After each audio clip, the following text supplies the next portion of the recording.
bismillah li xew dem ci réew mi day doy na waar lool tribune yéene kaay ne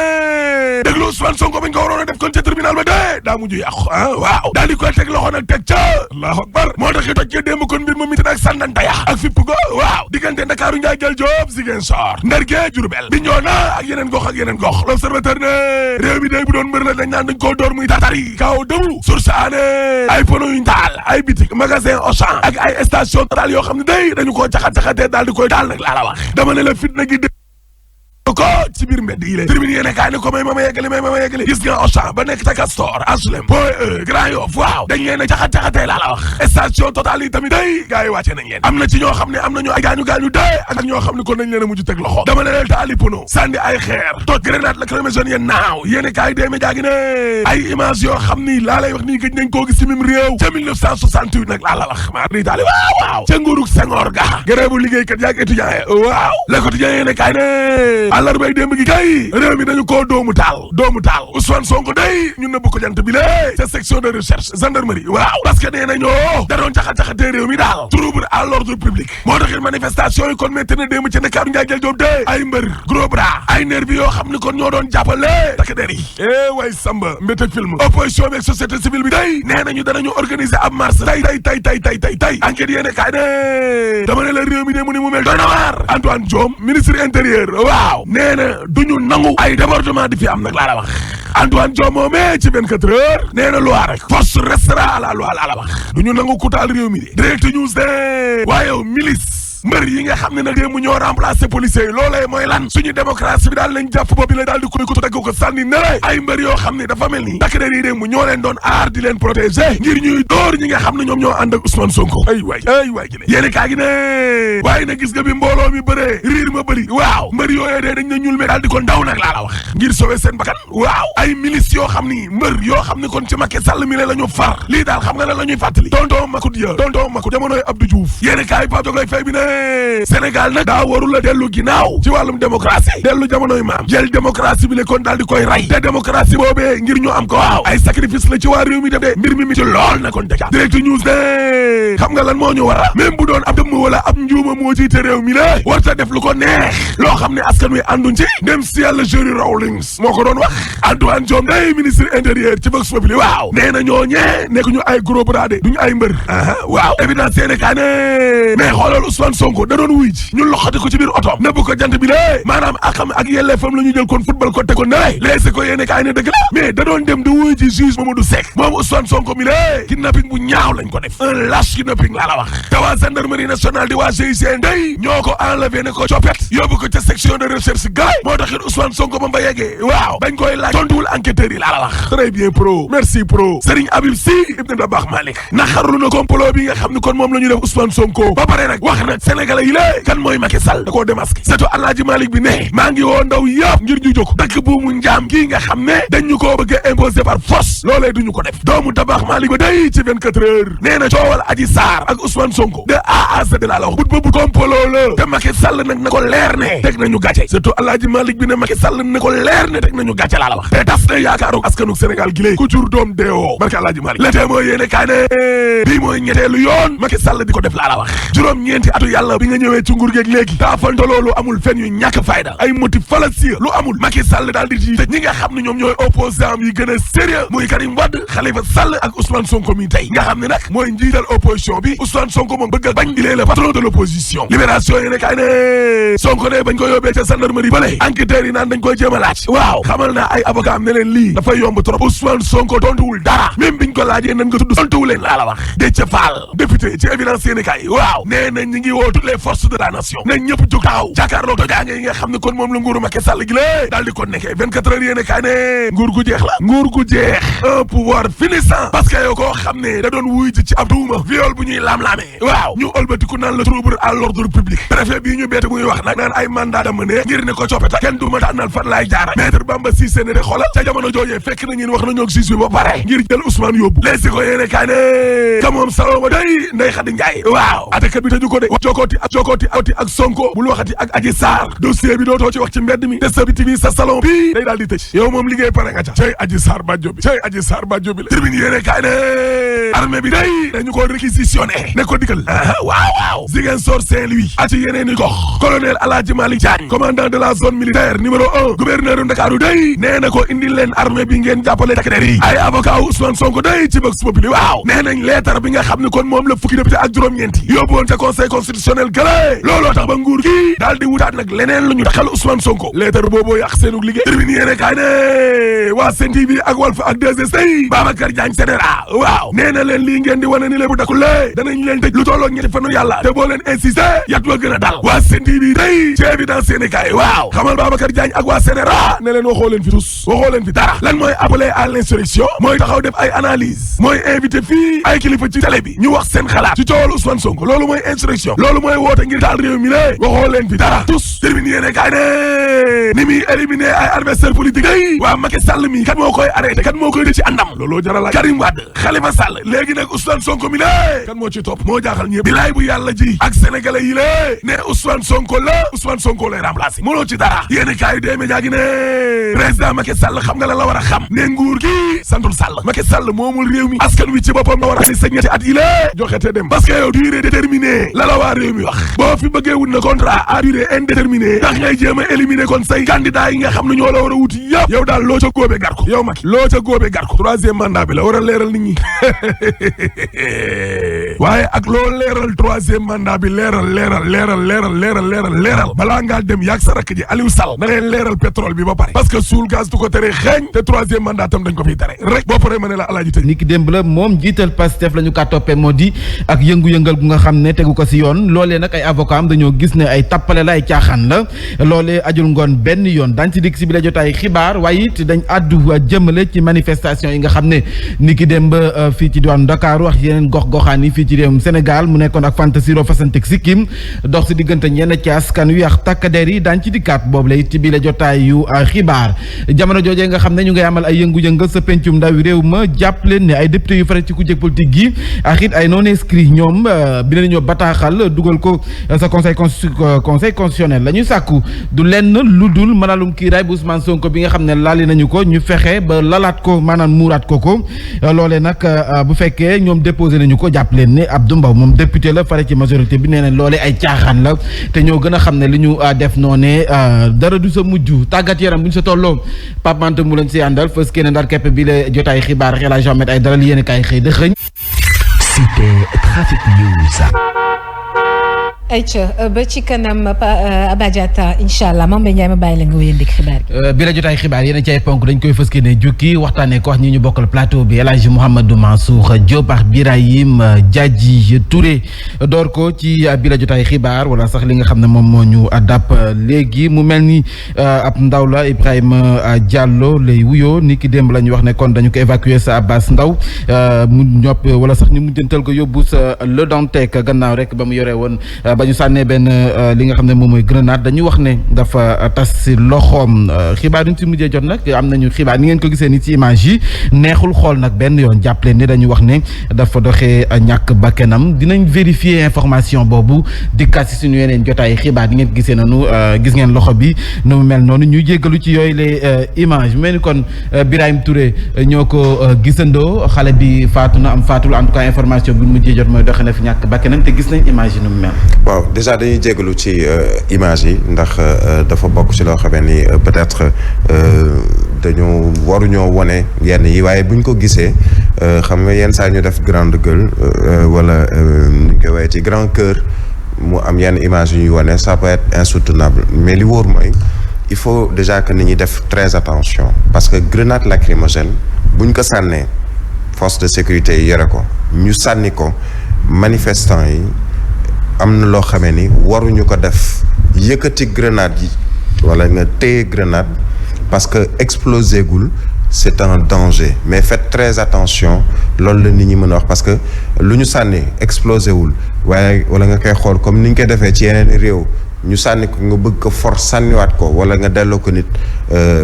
danger yu mel nii lay indi beneen bi mooy force de défense et de sécurité am na loo xamee ni waruñu ko def sànni grenade directement viser nit wala nga dóor li ñuy woowee peut-être balle à blanc bi nga xam ne moom mooy propulser grenade bi nga jubale ko ci fusil à pompe yooyu ñu yore nga jubale ko sciemment ci benn nit donte ci ful nga ko war a def pour mu tas wala ci buntu ful pour mu tas waruñu ko également di jubal benn nit parce que mën na indi ay gaañu-gaañu ñoom ñoo xam peut-être ni ñuy liggéeyee waaye lépp lu ñuy mën a def nañ ci ànd ak dal ak tey parce que moom moo tax ñu former ay nit di ay citoyens ci biir nit citoyens yi ne leen yow policier nga wala ñu former ne la yow gendarme nga wala yow militaire nga et cetera donc ku ci nekk am na formation boo xam ne dañ koy topp il faut nit ñi tey également ci li nga xam ne moom mooy ni ñuy liggéeyee pour li nga xam ne moom mooy tas manifestation jàngal nañ leen ko ñu am ci expérience et tout mais il faut nécessairement également askan wi wàcc ci tali bi di manifester dañ ko daan gis université ñu sànni grenade tasagul nga gis nit ku ko for bëgg ko delloo diggante ba nga koy foree bëgg ko delloo ñiy jàkkaarloog yow mën na exploser te loolu mooy indi souvent nga gis ñu ne nit amputé nañ ko ci loxoom parce que dafa for loo xamee ni xamul système bu mu àndal am na grenade yoo xam ne dañ koy sànni wala ñu tirer ko en l'air mu tas doon yeneen yu ndaw a ndaw yoo xamee ni mën na lakk mën na gaañ et cetera il faut nécessairement donc ku ci nekk tamit ñu xam ne ku nekk am na loo yore mooy sa wàll police moom mooy wàllam mu xam utilisation wala usage bu grenade lacrymogène mais du wàllu population askan boo xamee ni xamuñu exactement yan jeexital et ça c'est une des conséquences malheureuses et fâcheuses. El Hadj Mouhamadou Mansour ñu ngi lay nuyu. ñu ngi lay fay bu baax Mame Mbaye Ndiaye. ñu wéy di jéggalu bu baax ci image yi nga xam ne jot nañu ko wane sànq ñoo ko gisandoo El Hadj fi muy yegg nii doy na waat tamit gis nañ ni ki démb ñu nga xam ne dañ doon manifester waaye it dem yàq ci yenn ci ay fu si mel ni Auchan dugg fa jël li nga xam ne moom moo fa nekkoon résistance waaye dans la citoyenneté it dina ci baax. tey moom bu fekkantoon dafa am ñu ñuy tuumaal ñi ñu identifier rek la ñuy tuumaal ci jëf yi ñaaw yi nga xam ne am na yépp démb. muy ñi nga xam dañ leen recruter. ñuy semer le bordel ci kanamu policiers yi lu am ñoom la. du ma wax ay nervis comme ni ko journalistes yi di waxee xëy na peut-être dem ba léegi effectivement noonu la ñu tudd mais ay agresseurs laa leen di woowee parce que image bi ñu wane sànq xaw na daw yaram. mais ci liggéeyu sama benn nattangoo boo xam ni cadreur la mettre na à ma disposition ay images yoo xam ne da ngay gis ñooñu ñuy agressé nit. dañu lay jàpp dañu lay dóor yet nga daanu ñu fouiller sa sac jël sa calpe sàcc sa téléphone. Ah bon? Oui. ay images. ay voleurs lañu ñooñu duñu ay agresseurs voleurs duñu ay nervis yu ñu recruter donc ñoom journée démb bi donte woon ku nekk 15 000 francs lañ la fay. mais am nga ci lu kenn xamul lu mu toll ci wàllu xaalis dañuy ñëw mel ni ko lay tatafu forcé la dóor la am na koo xam dañ ko déggul sax wolof dinaa la jox image yi dañ ko dóor mu daanu ñu fouiller ko sàcc ko par la force yu mel noonu nag bu amee yokkaat ci xale bii nga annoncé léegi. dafay wane ni kan moo encadré bordel boobu amoon démb ci Sénégal alors que ñi doon nervi yooyu ñi ngi doon def li ñu doon def seen pagaille boobu ci kanamu policiers yi boo jiitew askan na dem ba yegg ci di defee maa tey yaay responsable lépp lu am. imagine démb ñooñu dugg nañu ci boutique loolu li ma wax ni itam image la dugg nañu ci boutique fekk ba moom boutique bi taxaw buy jaay ay tissus ñëw doo ko yet mu daanu ñu fouiller tissus yi pour ba xam dafa am ñu fa làqatu wala déet sàccaale xaalisam dem. mais ñooñu démb li am ci dëkk bi ci ñooñu li ñu def bu ñu ko bàyyee mu jàll non c'est fini nañ bu kenn mbubbooti wala ngay tiitaroo démocratie ci Sénégal parce que ñoom bi ñuy def seen mbon yi dañu leen ci encadré. jaajëf njiital Pastef Ousmane Sonko fanaan na guddeem gu njëkk ni ki démb gannaaw ba ñu ko rek placé en garde à vue mu mel ni kon maître Bamba Cissé moom dafa gis ne la ñu toppee ki nga xam ne moom mooy Ousmane Sonko ba sabab ñu yóbbu ko démb du lenn lu dul wooteek yëngu-yëngal bu nga xam ne nii aw ci yoon waaye it manifestation bu nga xam ne amu ci ak yoon moom maître Bamba Cissé nee na wax joojee teguñu ko fenn ñu teewle ay kàddoom. ngeen bloqué ko ba pare ci biir blocage boobu ngeen ut benn prétexte maanaam lay pour teg ko infraction honnêtement c'est scandaleux ce qui se passe ñun nag après ñu constaté ni jël nañ ko yóbbu nañ ko section de recherche ñuy dem ñu ne avocat yi nañ taxaw ñu woo bâtonnier finalement moom moo tax sax ba ñu bàyyi ñu dem topp suñu client ba section de recherche bi ñu demee section de recherche dañ ko interroger mais bëggul répondre parce que li nekk ci xol bi dafa métti ci koo xamante ni il était là simplement pour répondre à un juge d'instruction ñu ne ko dañ lay laaj ci li nga xamante ni moom nga def la garder le silence fi nga ko fekk gis nañ fa nit ku dal gis nañ fa nit ku yaru bu pare nit ku déterminé maanaam koo xam ni bàyyiwul. desandi yaa xam maître Bamba Cissé nee na nag fi mu nekk leen dese moo di jël xeex bi yóbbu ko sa biti réew ñu teewlu ba tey ay kàddoom.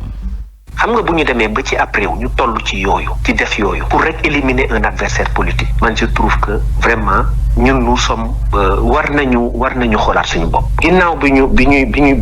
envisager procédure yi parce que lii dafa xaw a niroog détention arbitraire loo xam ne même bu dee ci dictature sax ñu ne dictature dafa am ay règles aussi ñu jaar loolu fi nga bëgg ñu ne la léegi fi nga bëgg ak fi nga bëggul yëpp da ngay taxaw sax faf ñu jàpp la yóbbu la donc loolu pour man dafa laaj xeex te xeex boobu ñun dinañ ko mëne incha allah ci Sénégal ak à l'étranger internationaliser combat bi parce que mbir mi xeexu démocratie la xeexu état de droit la. voilà El Hadj mu mel ni kon ay avocat yu Ousmane Sonko seen bëgg-bëgg moo di jël xeex bi yóbbu ko sa biti réew waaye gis nañu fi jot a jaar mbiri Khalifa Sall waaye biti réew dugal nañ si woon seen loxo ay avocat am xeex bi dañu koy yóbboon biti réew waaye mu jëwul fenn Karim Meïssa Wade idem ndax bi ñoom mënees nañ fi am ak njort gu rafet. non bu fekkee banqaas yi yor wàllu yoon ci bitim réew moom bu ñu ko fa yóbboo itam góomu mu am njëriñ lu bëri parce que Khalifa Sall gagné na leen ci cour bu CEDEAO Karim Wade la même chose gis nga itam dogal yi nga xam ni juge yu nekk ci France wala justice française jël na ko et alors mu jul fenn moo tax ma jàpp ni internationaliser xeex bi xew fii ci Sénégal la muy am ci njëriñ bariwul xeex bi résistance citoyenne rek muy nit ñi am fulla di veille ci nit ñi leen jiitale seen dëkk rek moom moo koy mën a lijjanti parce que li am démb mooy ni ko les Échos xëy bind rek muy Sonko victime d'un lâche kidnapping loolu rek dafa doy sëkk lâche boobu mu utiliser dafay wane ni kon xaw na trop na ba noppi déjà loolu nag est-ce que di wuti wàllu moo koy lijjanti wala awale ko ci rigueur ak fulla rek moo koy lijjanti kenn waxul Sonko moo am dëgg wala amul dëgg mais li ñu def ci kawam moom ñeel ko muy démb loolu la ñëpp dénoncé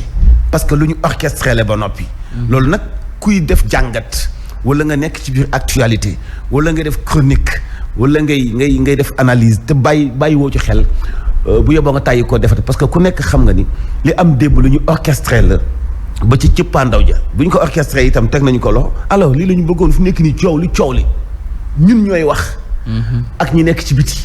waaye Sonko ak ñi nekk ci biir moom dootuñu wax coow li moom wàllu ten la et c'est très dangereux mu ngoog c'est très dangereux mu mel ni comme Birahim Touré ñoom avocats yi seen bëgg-bëgg moo di jël xeex bi yóbbu ko sa biti réew mais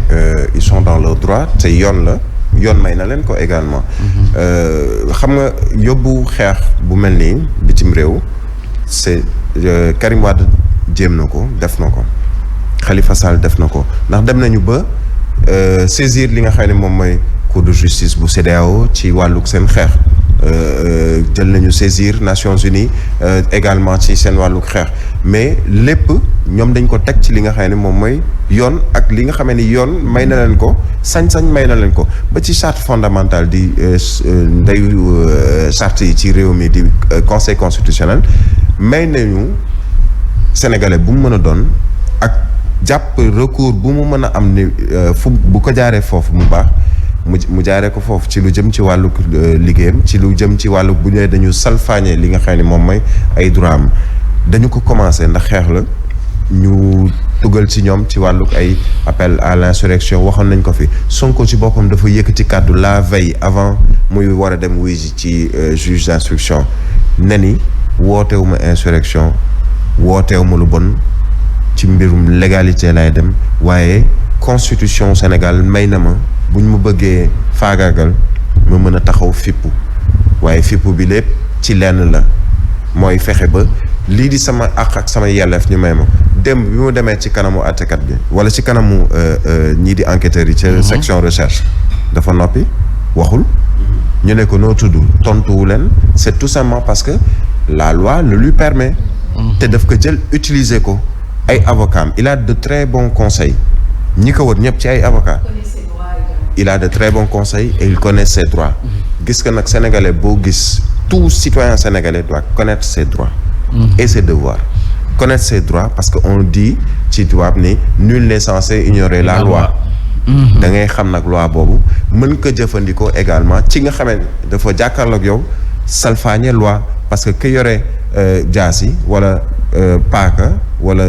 yat wala kuur wala leneen ne ni ci loi laa bokk loolu yow mi xam loi xam droit am nga sañ-sañu yóbbu ko sax ci kanam yoon. mu ngoog sénégalais bu nekk war na xam ak yelleefam waaye it xam li ko war mu ngoog ñu àddu it jëmale ci mbiru Ousmane Sonko ñu andi ay leeral rek jëm ci Ibrahima Diallo bi ñu wax ne sànq te ngeen gis image yi jarul sax ñu koy jàllalewaat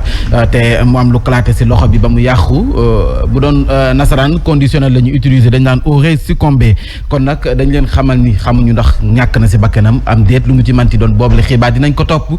yegge leen ko sunu yeneen jotaay xibaar Ousmane Sonko démb ba dañu ko convoqué woon waaye mujjutu yegg ndax nag mbir yi nu mu demee fii ci diwaanu Ndakaaru ak yëngu-yënga sax xala na fa am ñu ànd si dikkat ci lu nu mel ànd seen nanga ko ba ka yëg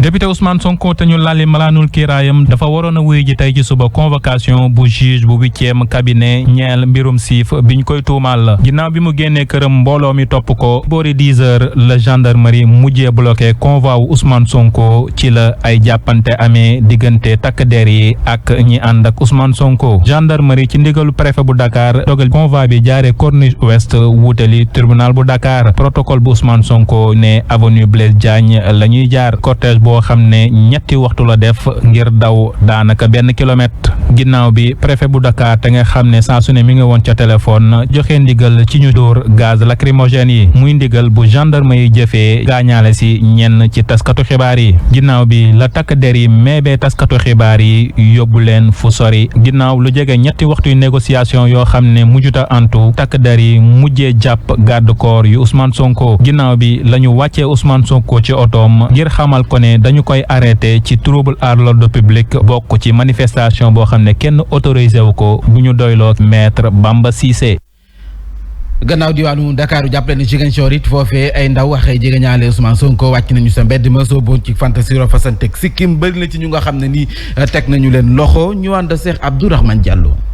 woy tàkk der yi nekk fii ci bëtu Saalum réew mi ñoom sonn lool lañu def alarba bile loolee li ko waral mooy ay jeunes militants ak it sympathisants yu Pastef les patriotes yu nekk ca département yu Bignona Ziguinchor ak it Oussouye ñoo wàcc ci mbeddi ngir wone seeni naxar di ay manifestation yi nga xamante ne ñu ngi am ay waxtu rek ginnaaw bu ñu arrêté seen mentor bile di Ousmane Sonko nekk leader bu opposition sénégalaise ca commune bu Ziguinchor ndaw ñi ñu ngi manifester ba xaaja guddi loolee sax tax ba Ziguinchor daal di changé ab melokaan mere lool président Macky Sall ak ay ñoñom ci bile affaire bu ñu jàpp ne ab complot la bu ñu laal ci ndoddu seen mentor bile di Ousmane Sonko manifestant yi daal nañu taal ay pneu ci ay quartier yu bëri yu nekk fii ci diwaanu Ziguinchor wuy takk der yi ñoom daal di jëfandikoo li nga xamante ni moo di ay grenade lacrymogène ngir tas manifestant yi d'ailleurs sax bëri na ci ay manifestant yi nga xamante ne jot nañu leen teg loxo te mettre leen en garde à vue ci commissariat central bu Ziguinchor.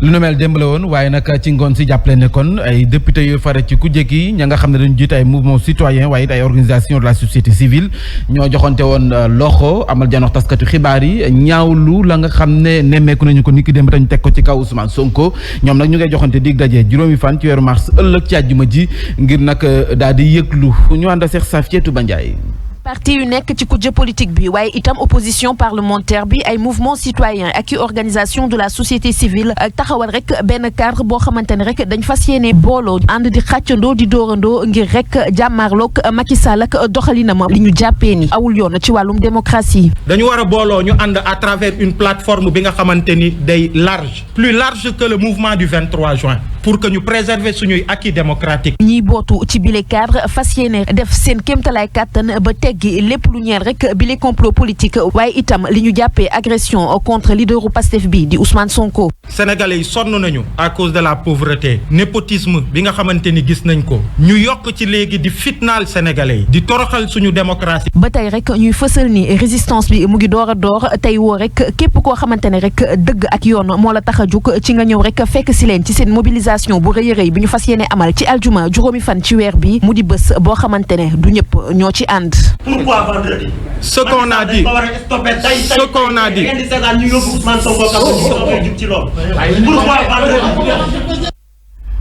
mu ngoog Birahim Touré mu rim beneen mën nañ ko jàppee ab coalition bu nga xam ne nii taxaw na ngir fës génne jàkkaarloo nguur gi fi ne. alors dafa légitime.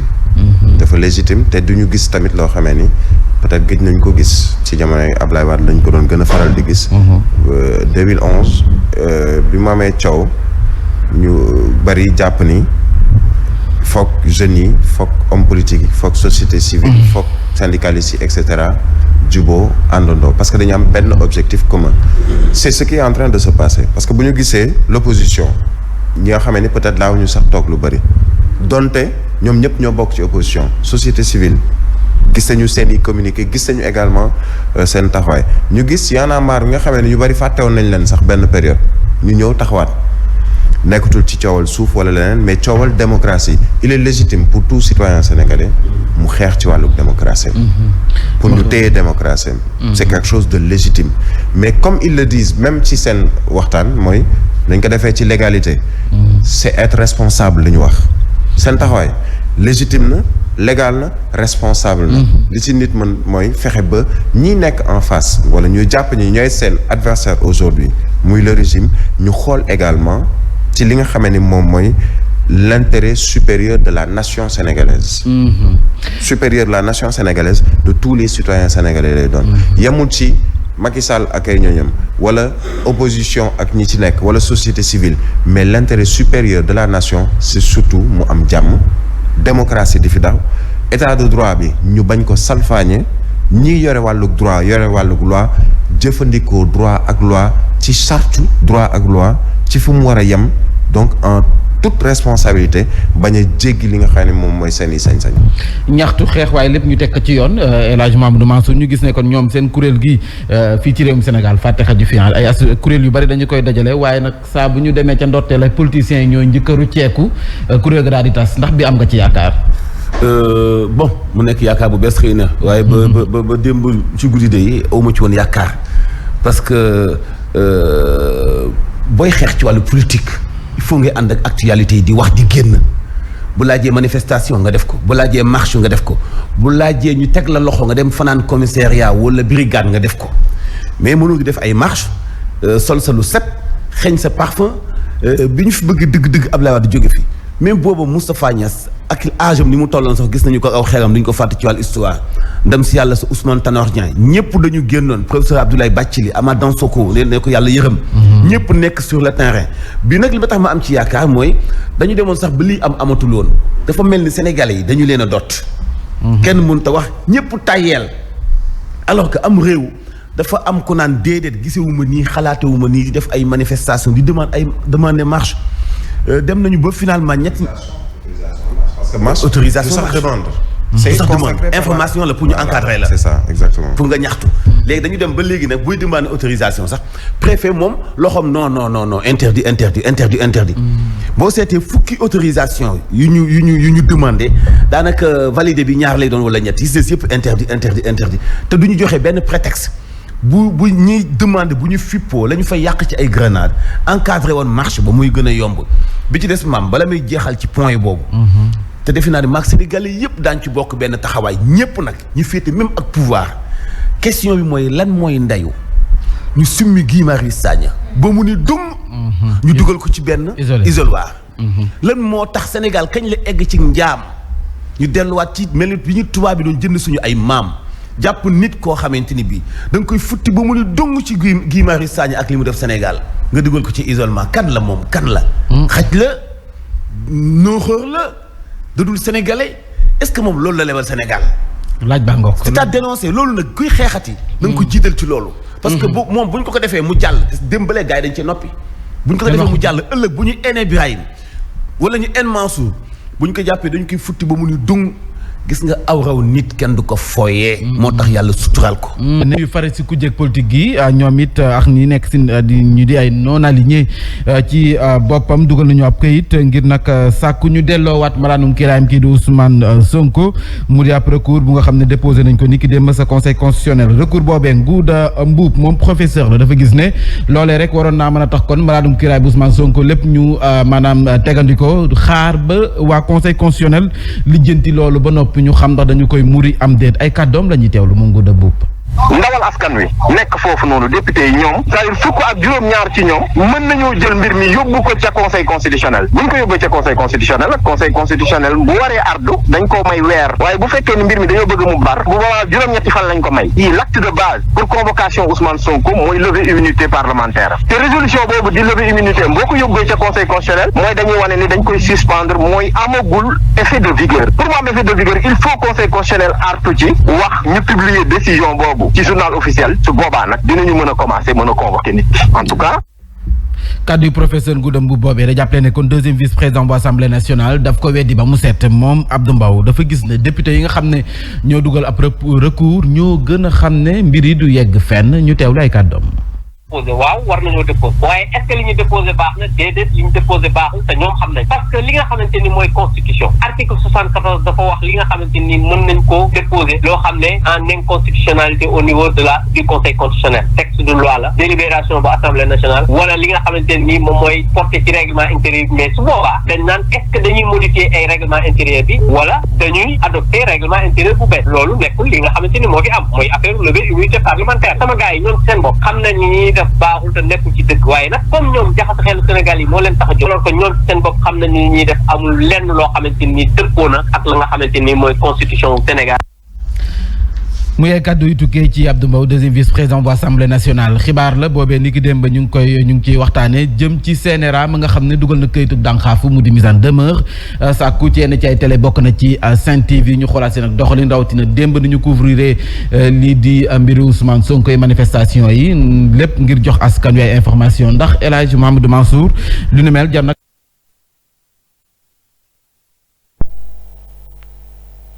dañu rek loolu laa waxoon démb ci ngoon Sénégal ñëw dañoo baax rek bu dee ñëw dañoo bëgg créer beneen façon métier tasum xibaar mu bees dañu ubbi école bi ñu dem bindu ji jàngi tout court li am démb bépp télé bu nekk Sénégal te couvrir ko bu yeboo nga tëj sa télé ndax defatoo tasum xibaar maa la wax loolu même RTS daf ko woon a couvrir bu fekkee télé nationale la ñun ñu liggéey Sénégal moom ana ku dee nooy jëlee dogal code de la presse bu bees bii nga xam ne moom la ñuy demandé te di ko sàkku dafa bokk ci code boobu inexistence su CNRA wala yéen fàtte nga li ma leen di wax CNRA nekkatul amul sa raison d'être il doit pas waruta wax dogal yi muy jël noonu tegul fenn ñun ay responsable lañ c'est que dama bëgg waa CNRA xam ni ñoom ñu nekk ci biir kan moo ci construire lu toll ni Sen TV kan moo ci construire ci ñoom lu toll ni Walfadjri kan moo ci construire ci ñoom lu toll ni 2STV ñoom foog nañu ni ñoo ëppum njàng wala